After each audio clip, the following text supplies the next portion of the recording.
सिद्धसुरासुरवन्दितलिङ्गं तत्प्रणमामि सदा शिवलिङ्गम्।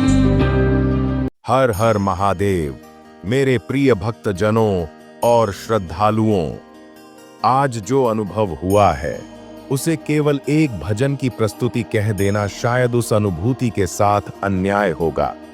यह एक ऐसा क्षण था जब लगा मानो समय ठहर गया है, विचार शून्य हो गए हैं और बस एक ही नाम, एक ही कंपन, एक ही ऊर्जा हमारे चारों ओर व्याप्त हो चुकी है। भोलेनाथ शिव शंकर की। हमारे परम पूज्य अनिरुद्धाचार्य जी महाराज की अर्धांगिनी परम श्रद्धेय गुरुमान जी ने आज एक ऐसा दिव्य भजन प्रस्तुत किया है जिसने न केवल कानों को सुख दिया बल्कि आत्मा की गहराइयों तक उतर गया। उनके स्वर की मधुरता में एक अनकहा अपनापन था, एक ऐसा स्पर्श था जो भीतर तक सिहरन पैदा कर दे। जब भजन की पहली ध्वनि गूंजी तो ऐसा लगा मानो साक्षात कैलाश पर्वत से शिव की कृपा धारा बह चली हो और उस धारा में हम सब अपने अपने विकारों, दुखों, थकानों और उलझनों को बहाते चले जा रहे हों। यह केवल संगीत नहीं था, यह साधना थी, यह ईश्वर के प्रति प्रेम की पराकाष्ठा थी। इस भजन के हर सुर में एक ऊर्जा थी जो हमें भीतर से झकझोरती रही और हर शब्द ऐसा था जैसे किसी ऋषि की तपस्या से निकला मंत्र। गुरुमान जी ने केवल गाया नहीं, उन्होंने उस भजन को जिया, उसमें अपनी साधना, अपनी श्रद्धा और अपनी भक्ति को समर्पित कर दिया। भजन की हर पंक्ति में शिव जी की वह झलक दिखाई दी जो उन्हें बाकी सभी देवताओं से अलग बनाती है। वो सृष्टिकर्ता नहीं, वो संहारक नहीं, वो संतुलन है। वो ना केवल योगियों के ईश्वर हैं बल्कि गृहस्थों के भी संरक्षक हैं। वो ना केवल हिमालय पर विराजमान हैं बल्कि हर उस हृदय में निवास करते हैं जो उन्हें सच्चे भाव से पुकारता है। गुरुमान जी की इस रचना ने हमें यह भुला दी गई सच्चाई याद दिलाई कि शिव सरल हैं, सहज हैं और दयालु हैं। वो किसी भव्य पूजा के मोहताज नहीं, वो किसी विशेष जाति, वर्ण या योग्यता को नहीं देखते। वो केवल भाव के भूखे हैं।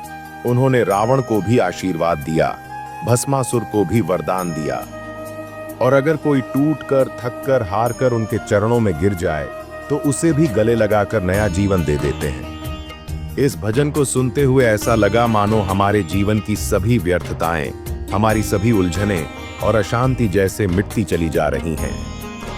गुरुमान जी के कंठ से निकला हर शब्द एक औषधि बन गया जो हमारे भीतरी घावों को भरता चला गया।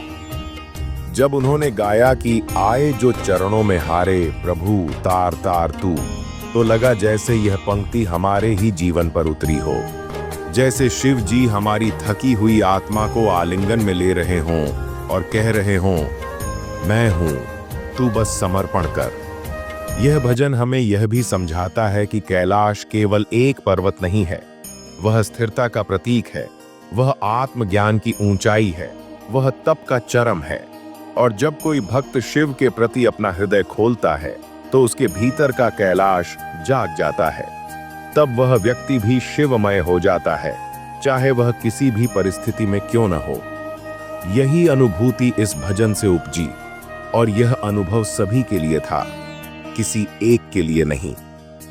तो ऐसे विलक्षण और दुर्लभ क्षण को आपसे साझा करने से पहले मैं आपसे एक छोटा सा अनुरोध करना चाहता हूं। कृपया इस वीडियो को प्रेम से लाइक करें, अपने मित्रों और परिवार के साथ शेयर करें और हमारे चैनल को सब्सक्राइब करें ताकि यह दिव्यता आपसे कभी दूर न हो।